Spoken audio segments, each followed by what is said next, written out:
పంట బాగా వస్తుంది.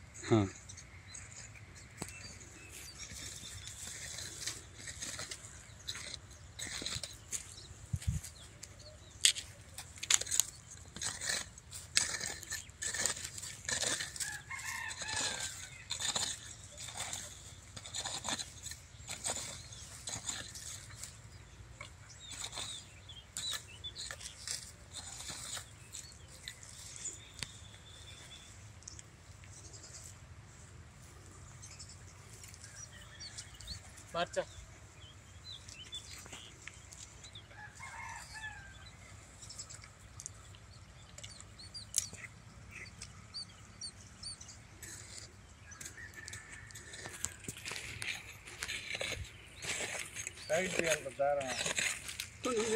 డౌన్ కింద పెట్టుకోండి, గట్ట మీదనే పెట్టాలి, ఏముంటుంది కింద పెట్టుకుంటే టైట్గా వస్తుంది రోపు. ఇట్లా దీనికి పెట్టబ్బా, ఇట్లా ఇట్లా క్రాస్ చేసుకోడు. పండు పెట్టుకుని కాలువ కింద వేసుకోవచ్చు, హైట్ లేకుండా ఉంటుంది. అట్లా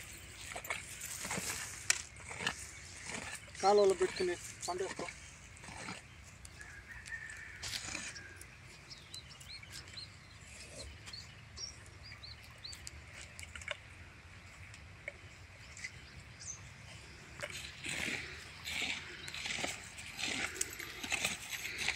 ఈ వరుసల మధ్య ఎంత సార్ దూరం ఉంది? 22.5.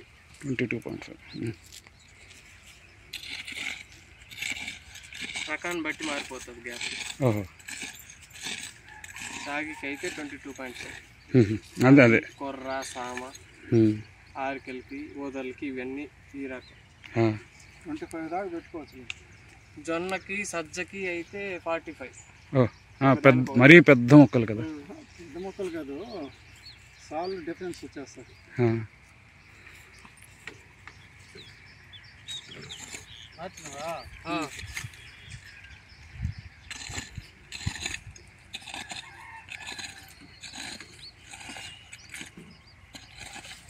ఓపెన్ చేసినారు కదా పైపు, నీళ్ళు వస్తాను.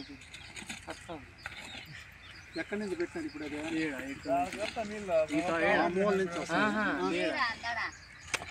మధ్యలో పైపు కనపడలేదు. అదే మళ్ళీ అడవ క్లోజ్ చేస్తే పైపులు అవుతాయి.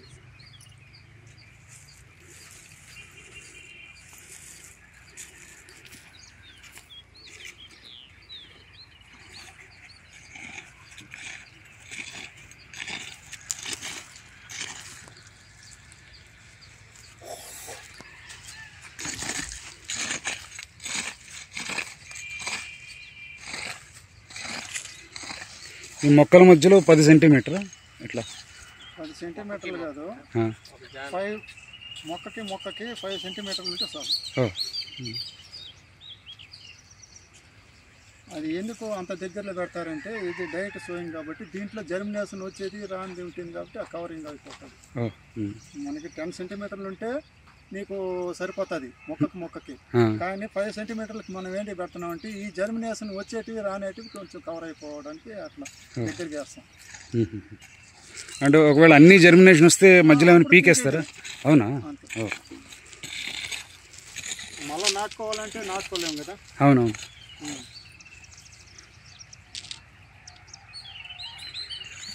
అలా ఉంచేస్తే పోటీ ఎక్కువైపోయి తక్కువ వస్తుందేమో కదా. అంటే ఒత్తు అయిపోయిందంటే బలిసిపోతుంది, దగ్గర అయిపోయినా బలిసిపోతుంది గడ్డి.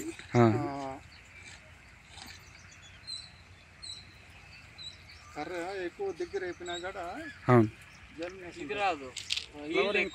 అదే ఫ్లవరింగ్ రావాలంటే నేను అదే చెప్పడం, గాలి వెళ్తే ఎంత అవసరం అనేది దానికి తగినట్టు ఉంటేనే. మరి ఒత్తి అయిపోయినా కూడా గడ్డి బలిసిపోతుంది, ఫ్లవరింగ్ రాదు, సన్న వీకులుగా వస్తుంది.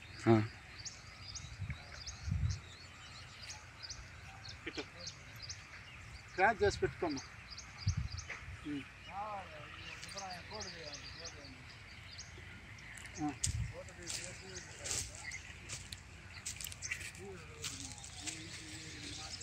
ఆ కర్ర ఇట్లా పట్టుకో, అడ్డంగా అట్లా ఆ గడ్డి పెరికే మళ్ళీ ఎవరు గట్టి పెట్టి